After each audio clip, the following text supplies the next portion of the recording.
gavana wetu Salasia wamemshika Ijumaa, wamemweka ndani. So we are saying this harassment of the opposition must stop. And whether you use the police or not, hata utumie jeshi, wewe ni one term. Tunakupeleka nyumbani. Kutoka hapa tunaelekea Nairobi. Tunaenda mahakamani tutoe bwana Salasia.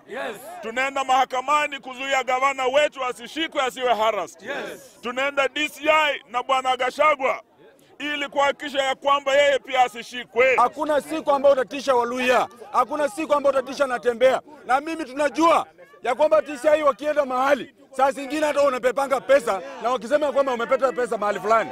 Sisi tunaambia kwamba pesa ambayo umetoka nayo Nairobi kwa gari, wapaki nayo kwa gari. Kwa sababu pesa kwa Natembeya wachapata pesa. Hawachapata pesa hata shilingi moja. Na sisi tunajua kwamba wakikuwa na pesa, wananchi wa Trans Nzoia, vijana wa Trans Nzoia, hao watu ambao wamekuja kutoka Nairobi, chukua hiyo pesa ambao wako nayo kwa magari, kwa sababu lazima wanatembea na hiyo pesa.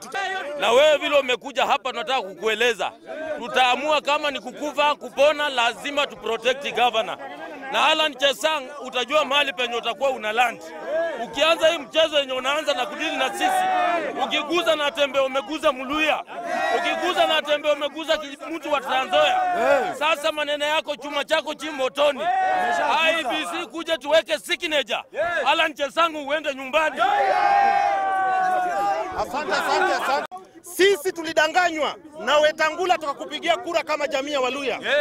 Raundi hii ikiwepo unakuja na hii tabia ya kutuma hao watu waje wanyanyase Natembeya, my friend, sahau kura ya jamii ya Waluhya.